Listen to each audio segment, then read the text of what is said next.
So, what was the favorite dish that you like to make?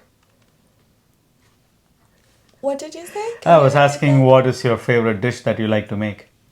Oh, actually, what I like to make? Yes. Um, I'm not sure. Like, I like different things, and just a minute. I need to answer to this message. Okay. Just a minute. Okay, sure. Find out what is their interest.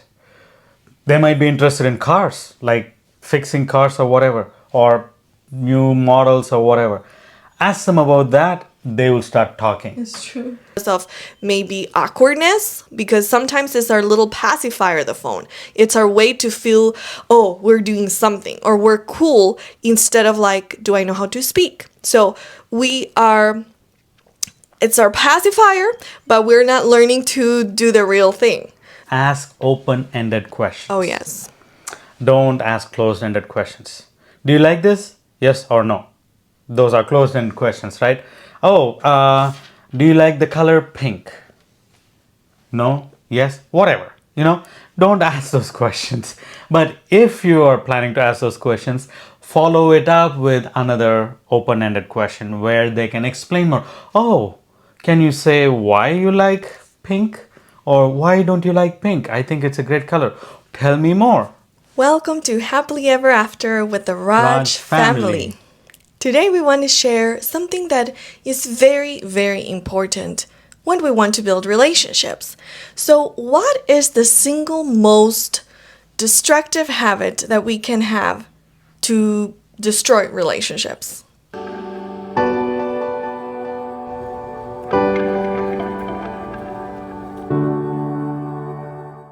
How can we start building friendships with strangers, people we meet? People ask us, how should I start? What should I ask? What should I do? So, what should we do? I think the first one is to put the phone away. Put your phone away because it is going to kill your personal interaction with people. There is already a lot of complaints. A lot of people are struggling with that because when they go out on dates or when they hang out with people, there is always someone on their phone trying to I don't know what they are trying to do, but they're always on their phone and there is no personal real life interaction. I saw a post a year ago or a couple years ago. If the person that you go on a date with, if they put their phone this way, then you don't trust them. And the reasoning is that the other person doesn't want to see the screen and whatnot and all of that. And okay, my question was, what if there is a constant notification coming and the person is still distracted? Either way, it is distracting. It is kind of like making you feel suspicious and all of that. So it is all unnecessary things that is burdening people, burdening the society, so much so that we are killing real life personal interactions. So, ask me a couple questions, talk to me, and then I'll keep this phone and we'll kind of do a scenario where the phone is in between us. So, Yeah, how yeah. do we feel when that happens? Okay, so we'll see. You're asking to role play, yeah? Okay, let's see. So, what was the favorite dish that you like to make? What did you say? I Can you was repeat asking, that? what is your favorite dish that you like to make? Oh, actually, what I like to make? Yes. Um, I'm not sure. Like, I like different things, and just a minute. I need to answer to this message. Okay. Just a minute. Okay, sure. Guess, do you have a lot of friends? Oh, that you look how cute this picture. can- Yeah. Oh, wow. Well, I got distracted with this notification here in this group. I know we are role playing, but it is already making me feel awkward. It definitely made me feel awkward. I'm like, there is no response, and I know full well this is a role play, yet it is making me feel awkward. And I'm not even faking it. It's true. So, when we are the ones distracted and engaged with our phone, with messages, we don't really feel as bad. We kind of feel scattered, multitasking, however you want to call it. But have you ever been in that situation that you were not the one on the phone and you were asking questions or talking and the person was not engaged or was distracted or was not really present, physically there, but mentally completely somewhere else? How does it feel? It's just very, very blocking to any friendship. So, the first habit, the single most important habit in our society now is just put your phone away. Absolutely. And that was one of the first things we tried in our friendship, no? Yeah. We try our best not to be involved with our phone, trying to learn about each other, trying to know each other, but then here trying to text and keeping up with everything doesn't really work at all. And also, I don't agree with the part of multitasking. It is not multitasking. You're just doing one task and that is going through your phone. The other person, when they are talking, you're not even listening to what they are talking. You're just on your phone. I have a good friend of mine who does that, and it so annoys me. This is just a friend. He's a guy. It's not a relationship or nothing. It's just a good friend. And when we hang out as a group together, he's biting his nails and on his phone, and he's not participating in most of our conversation. And then we have phone calls, just him and I. Many times he goes silent. He's like, That's all I can hear. But I have asked him a question, and I'm hearing, That's, So that gives us the way and that it's so annoying to the other person, especially when you're on call and you're asking questions and trying to have a conversation, and the other person is on their phone or on their computer typing stuff away, and it's very disrespectful because it is two people taking time to intentionally spend time with each other. It is both people's valuable time. It's not just one. For both of them. How much respectful are you for the other person's time? yeah. And this has shown to be a really big distraction for people because now we have notifications, and notifications are constantly popping up. In my WhatsApp, almost all of my chat groups or group chats are muted, so I don't get any notification. In fact, all the notifications are actually muted, so I don't get any notification. There are selective few apps that have the notification, and those are not chat groups or social media stuff. So those are the only ones that I have active, because I know I get notifications like maybe once or twice a day, and that's it. And it's not constantly blowing up my phone, and I'm not constantly like scattered, oh, this came and I have to do this, and that came, because I did struggle with that initially. When all these notifications were on, I felt the need to answer. I have to answer this. If I don't answer this, there's some type of OCD goes in my mind. I'm like, oh, there's a message that I received, I need to respond. Oh, someone commented on my post, I need to respond to that. Something constantly happens, and I came to a point where I really was frustrated about myself. And then I was like, you know what? I'm going to turn off all these notifications because I don't have to respond to every single one of them immediately. There are many things, many unimportant things that can wait till the end of the day. Like when I have some free time, I can respond and all of those things. And I could only imagine if that is happening when I am by myself, how much more distracting it is when I am with someone. This is even before Debbie came into the picture. How much more distractive it will be for me to have all the notifications on, and then there is 100 different rules. You shouldn't keep your phone facing up because you don't want the other person to know, and then there is another group saying you need to keep your phone facing up so that the other person can trust you. And then if I keep my phone facing up, there is going to be notification popping up, or I feel like the urge to see if someone sent anything or not. Why? It is like we are putting our life into a chaos trying to figure out our life. And that doesn't help at all. No.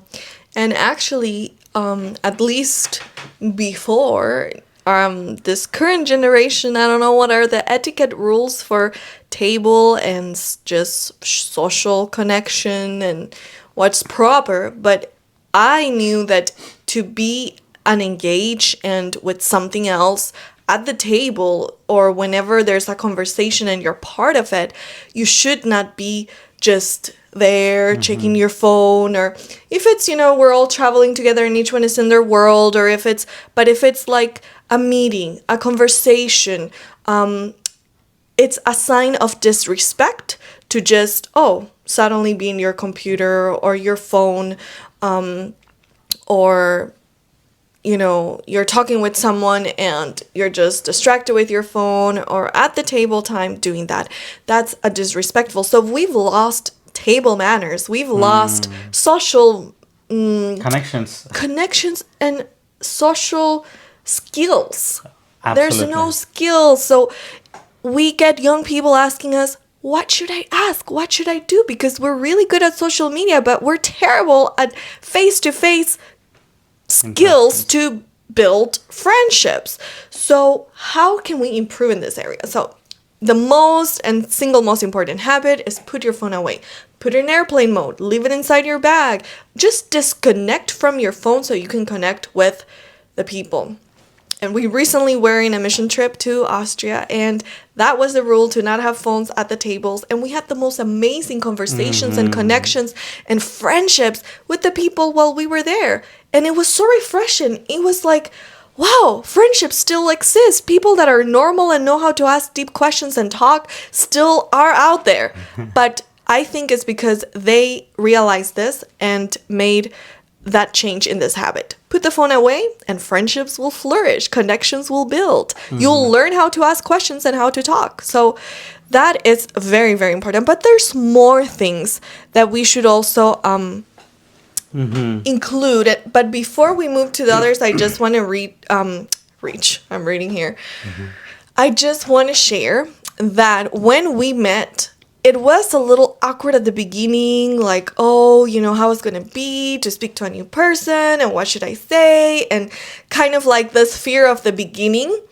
And I remember that I was at a table and I was watching something on my phone, and when I saw him coming into the dining area and there were not many other people, I decided, okay, let me put my phone away to show respect and care, and let me ask questions and just connect and not be like, oh, hi, welcome, and continue with my thing like nothing because of maybe awkwardness, because sometimes it's our little pacifier, the phone. It's our way to feel, oh, we're doing something or we're cool, instead of like, do I know how to speak? So it's our pacifier, but we're not learning to do the real thing. So I put it away, and that's how it started, our relationship. Absolutely. By putting the phone away. So we're huge into this because talking, connecting, learning about each other in person, if possible, is the best way to build relationships. And to piggyback on the point that you shared before, people are suffering without knowing how to connect with people. They do ask, what am I supposed to speak with them? What questions am I supposed to ask them? Like, how do I connect with them? People struggle with that because they are so much involved in the phones. Now they know when to post stuff, what to comment, or what type of description should be given for their video or post or whatever. Yeah, perfect descriptions, perfect poses, but no social skills, in-person social skills, and it's killing the relationships. And I think we should go back to basics when it comes to that part, right? Yes. So what are some other things besides the most important habit? The other thing I would say is develop friendship. Friendship, how you would develop friendship is to be friendly with the other person. You show yourself to be friendly. I cannot go into a place and seclude myself and expect people to come and talk with me. I can go and talk with people as well. And nowadays we have a lot of excuses. Oh, I'm an introvert, so I cannot connect. If you are an introvert and you cannot connect, then don't complain about not being able to find friends, because you won't find friends if you yourself are not friendly. Number one, of course, it comes back to the point of having your phone, having a screen on your face. If the second you do that, people will feel like, oh, it's okay, so they are occupied and we don't want to disturb them. So let them do their thing, because you are at a gathering or wherever and you are intentionally there, but your mind is not there because you're on your phone. People will automatically feel like, okay, this person is really busy with something else, let us not speak with them. We will go with someone else that does not have a phone or is already having a conversation. We do notice a lot of people who do that. There is always like 2-3 people there by themselves and not doing anything, just quiet and smiling, and then when something happens, they're on their phone. Take initiatives, talk, become friends. And this is not, Ask questions. yes. Go, This if is- not to a South American country, South American or India or some India, other country yes. where people ask questions and learn to ask. That helps to connect. Yeah, because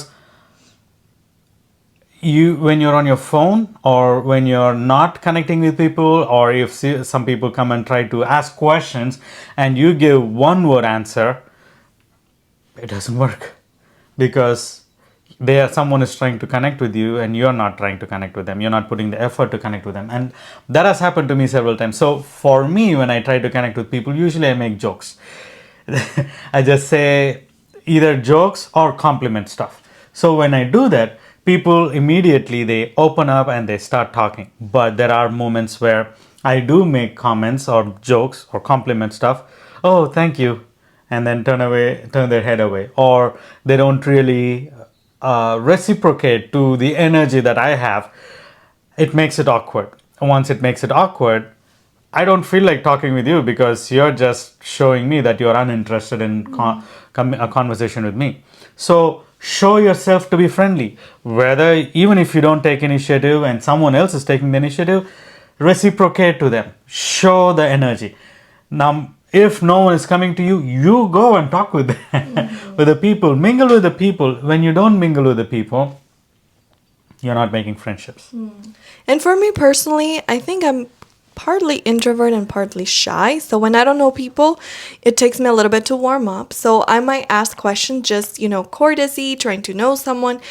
And there's so much you can do. Some people are just not really friendly either. So, but at least you can do your part. So when I asked Martin at the beginning, I realized he was friendly as well. So it worked, even though I felt he was more introvert as well, like shy or something. But I asked, and then he would share openly, and then I felt comfortable, and we just went back and forth. But it was mutual.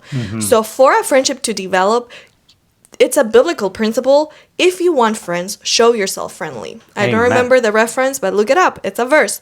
And so if we want friends, we have to show that we are friendly people and that we can be a good friend. But as Martin has mentioned before, I think in the other episode, was that not to be overly attached and pushy, like, oh, I want you to be my friend, because friendship and love has to naturally grow. If we force it, we kill it. So we have to be friendly, but also give space. And when we ask, hey, where are you from and what are you doing here? The person might ask, sometimes more, sometimes less. You can always say, tell me more. I'm interested to know, where's your family, or why did you study this, or why are you working? What about your work you love? And so let the person share. And then hopefully the other person will also ask you questions. So then you can share. And that's when you throw the ball of a question and the person responds, they should throw it back to you. And it should keep going for the connection to build. And if you're struggling with question or conversation starters, in our website, we have a free guide you can download with conversation starters. Different questions you can ask to random people to get to know them and just break that ice and build connections. Absolutely. While we are saying to initiate the conversations, talk with people, we need to be sensitive as well. Don't take over the whole conversation. Don't make it all about yourself. There are some people that we know, once they enter the room, it's all about them. It's all about what they have gone through, what they accomplished, or what the sadness they have gone through in their life. They just hijack the whole conversation, and we don't want that to happen either. We need to be sensitive to other people as well. So ask questions, talk, communicate, but let other people talk as well. And don't try to like become the, what is it called, moderator in the group, or even in the personal thing. Becomes more like an interview. So what do you think about this? Oh, okay. And what do you think about that? How about this? Don't become an interviewer or a moderator. Interviewer when you're one on one, and moderator when it is a group. Let it flow freely. It's so much more easier when everyone is able to talk, both parties are able to talk and have actual uplifting conversation. And a little tip, if maybe someone is not so much into talking or sharing so much, you can always also think, do you like to go hiking or do something and connect with people by doing things? Some people are better at that, and through that, you warm up and build connections. That's so true. That's so true. That's a very valid point, because there are people, let's say, I'm going to take Debbie's example. You talk about hike and they might not really respond, okay? Find out what is their interest. They might be interested in cars, like fixing cars or whatever, or new models or whatever. Ask them about that, they will start talking. It's true. It's so true. I mean, I'm not downplaying hiking. There are many people that like hiking as well, talk about hiking, and then they start talking about stuff. Try to find what their interest is, and then you have their attention, because now they are very interested in sharing. We have seen that as well. There is this one of our friends. He's very introverted. Oh, I became friends with him recently. He's very introverted. But then when I spoke about his work and life ambitions, he started talking. He didn't let me speak anything. He started talking. Basically, what I'm trying to say is, know what they are interested in and then let them speak. And then you can put some points for yourself and share what are your interests. And that makes a huge difference. And it strengthens the friendship as well. And that is something And we also, sorry to interrupt you, that is something we always see, right? What if we have an interest, we want to learn what are their interests, so you can have an actual conversation. You were saying something that just came to my mind talking with one of my clients, that she mentioned to me, what should I ask to get to know someone or to get conversation starters? And I told her kind of what were ours. And then she was like, isn't that too personal? Like, isn't that too much? And so each person is different. Some feel comfortable speaking about many things, others don't. The important thing is that you are mindful and careful. If someone doesn't want, you back off, and it's not like, oh, you have to share this, or why don't you want to share it? But at the same time, I think, yes, we come from different cultures and backgrounds. Like in Argentina, there's no question that is too personal in the sense of like, you can ask anything and everything. And the person can choose not to answer. And sometimes in that culture, they will be a little pushy. Like, hey, just like share it or whatever. that happens in India as well. So we know how it is to feel drilled with questions and no boundaries and very nosy people. That's one extreme. But the other extreme is you want to be so proper, so private, so careful that it's almost like no one is really interested on each other anymore, because maybe, this is not going to be okay. So there's such a big wall and boundary that you cannot even really connect. And so that is not good either. So like the questions we ask each other, I remember I asked him like, why did you do health ministry? And he studies, he's training in that. And then when was his conversion story? Conversion experience, How did you get to, connect personally with God? How were you raised? And when was that experience for you? So those were like meaningful questions to me that I felt were key things, important things that someone would love to share. And he did, thankfully. But yeah, this client I was working with, she was like, isn't that too personal? And I was like, I think people would like to share like why they did what they did, like work-wise and passion, and what is their story with connecting with God. But I maybe think some don't. I don't I think know. those are, in fact, need to be shared experiences, testimonies, especially conversion experience, that has to be shared. It is glorifying God. It cannot be personal. I cannot be like, oh, I had this experience, but I'm going to keep it with myself. You have to share it so it can encourage other people as well. What if the other person is going through a hard time and then you had the opportunity to share your experience, but then you blew it off.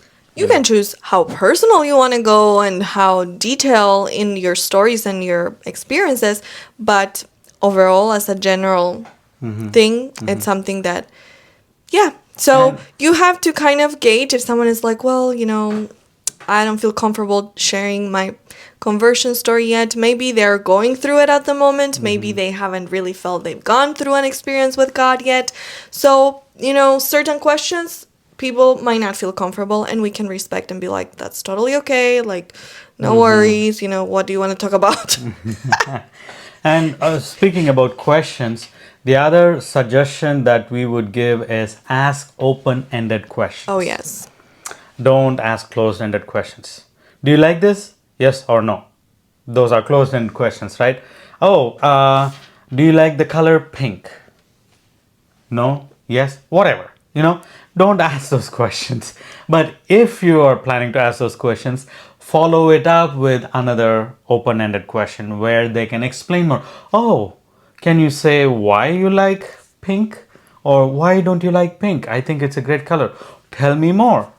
Yeah, and some people will be like, well, I don't know, I just like it. So that's where it ends. So then you can move on. But basically, open-ended question, it won't end with a yes or no, but it will have some more explanation. So, like, what colors do you enjoy the most and why?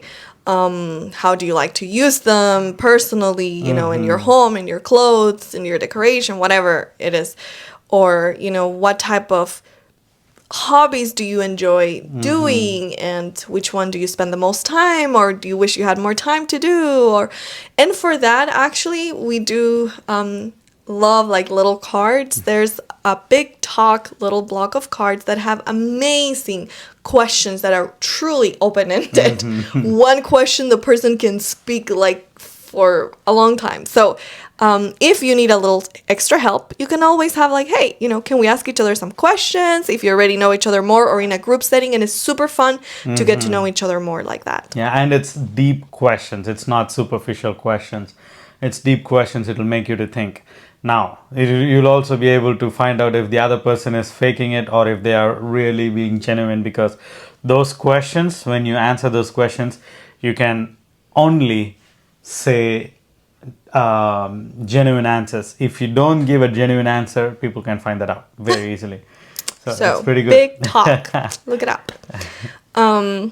So yeah, ask questions, be friendly, and ask questions that the person can have the opportunity to share more than just yes or no. So the other thing is to truly hang out together in group settings with people. So invite a group of people for a hike or for an outing or for a picnic, or to get together and have a supper together or watch a documentary together. No, cooking relay. Yes.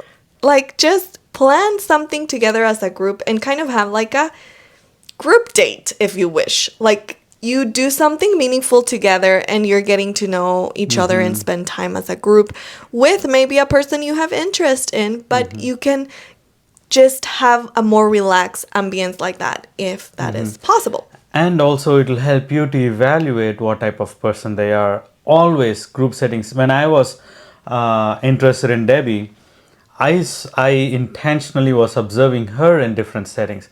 How was she personally, like when she and I would have conversations, how she was, and then how was she in the workplace, and then how was she when we would go in the weekends as a group. How did she connect with other guys? How did she connect with other girls?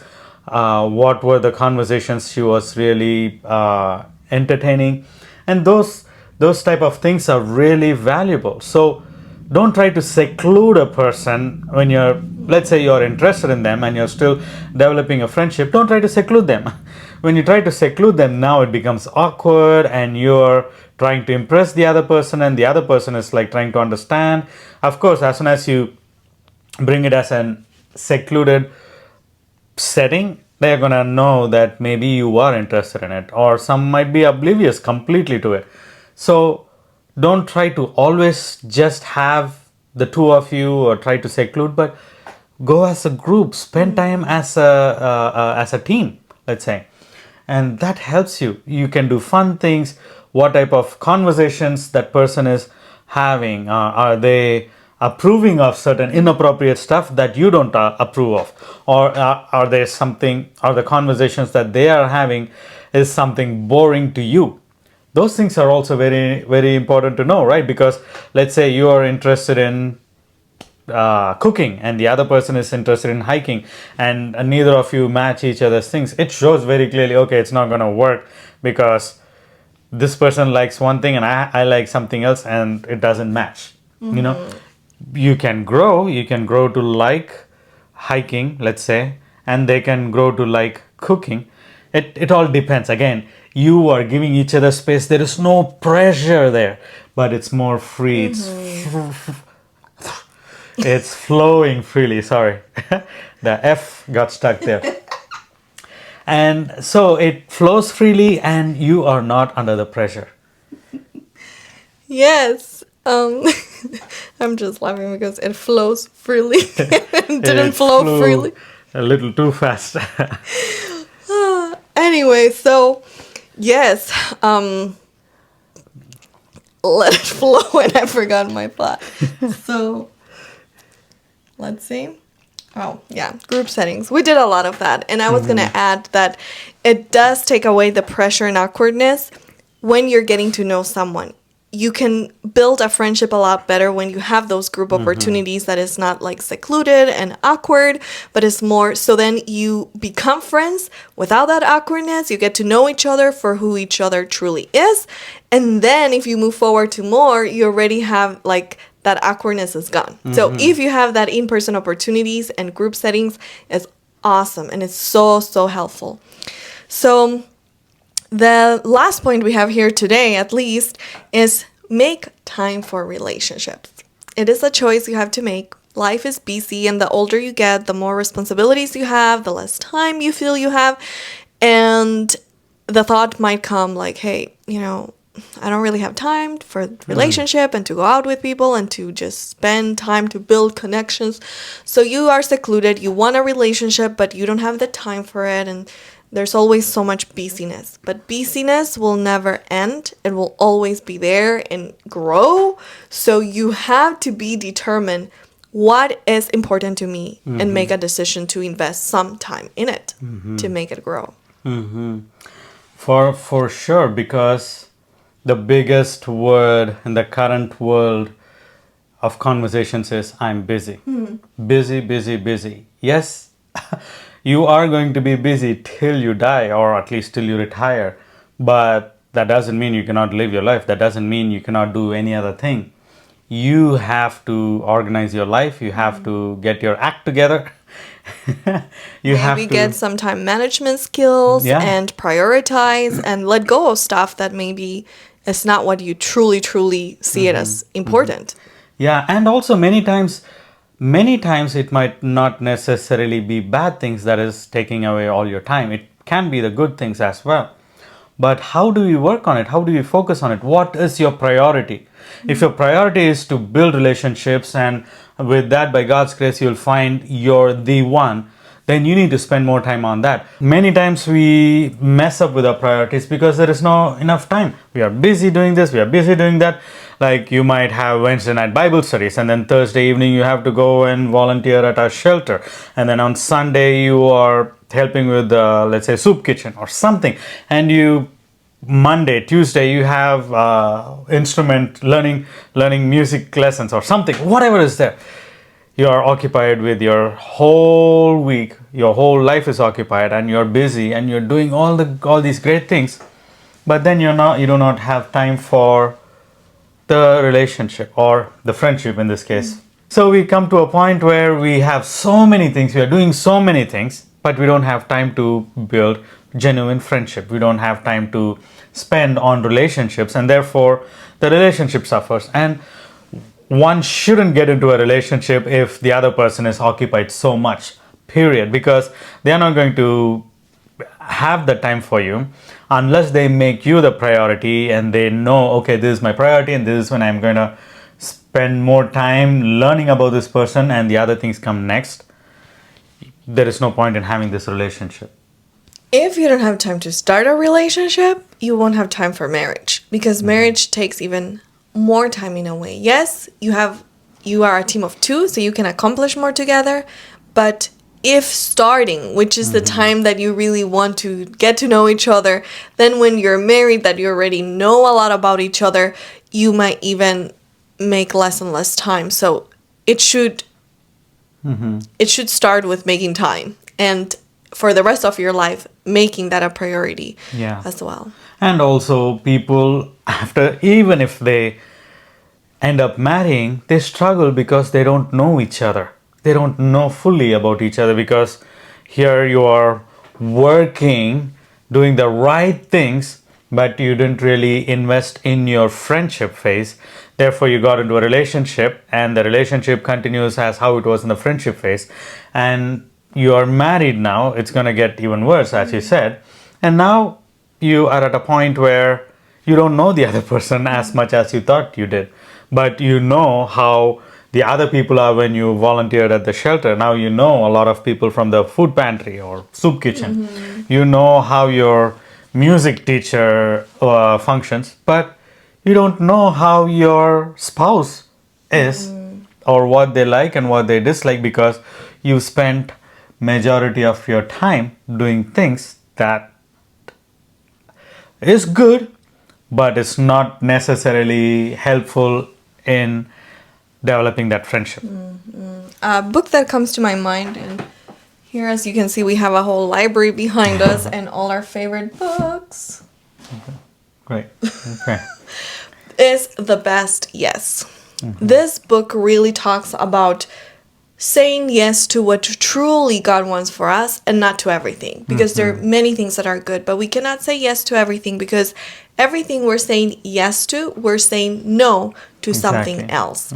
And this is a very, very eye-opening book that was a blessing for me, especially as a people pleaser and with a lot of ministry opportunities, be it church, work, family, friends. Everyone has a need, a request, a goal, and you want to say yes to everything, to be kind and be a Christian.